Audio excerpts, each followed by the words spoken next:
Delivery తర్వాత బాలింతలు వేడి నీరే తాగాల. నమస్తే, నేను మీ డాక్టర్ పద్మలత, యారాసి మాతృత్వ ఫర్టిలిటీ సెంటర్ ప్రొద్దుటూరు.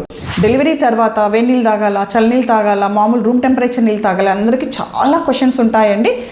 ఏ నీరు తాగినా పర్వాలేదు, నీరు తాగడం అనేది చాలా ముఖ్యం అన్నమాట. డెలివరీ తర్వాత మెయిన్గా వచ్చేసి మీరు గోరువెచ్చ నీరు తాగడం వల్ల అడ్వాంటేజెస్ ఏమంటే అది వచ్చేసేసి బాడీ టెంపరేచర్స్ని మెయింటైన్ చేస్తుందండి మీరు గోరువెచ్చ నీరు తీసుకోవటం వల్ల.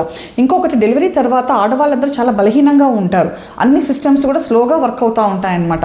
గోరువెచ్చ నీరు తీసుకోవటం వల్ల అది మెయిన్గా డైజెస్టివ్ సిస్టమ్ని యాక్టివేట్ చేసి అజీర్తి కాకుండా కాపాడుతుందన్నమాట. థర్డ్ థింగ్ వచ్చేసేసి ఈ పాల ఉత్పత్తి, బిడ్డకు పాలు కావాలి కదా, మదర్కి పాలు ఏర్పడతాయి, అవి బ్రెస్ట్లో స్టోర్ అయి ఉంటాయన్నమాట.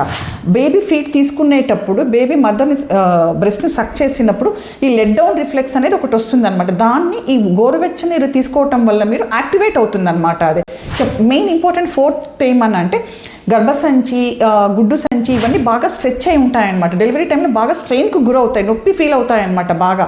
అది తగ్గాల అన్నప్పుడు మీరు గోరువెచ్చ నీరు తీసుకున్నప్పుడు వాటికి రక్త ప్రసరణ బాగా ఇంప్రూవ్ అయ్యి అవి నార్మల్ పొజిషన్కి వచ్చేదానికి ఇవి బాగా హెల్ప్ చేస్తుందన్నమాట ఈ గోరువెచ్చని నీరు అనేది. మీరు ఏ నీరు తీసుకున్నా ఇబ్బంది లేదండి. మీరు తాగలేకపోతే మామూలు రూమ్ టెంపరేచర్ నీరు తీసుకోండి, లేదా ఫ్రిడ్జ్లో వాటర్ కూడా తీసుకోవచ్చు, ఇబ్బంది అయితే ఏమీ లేదండి. Thank you.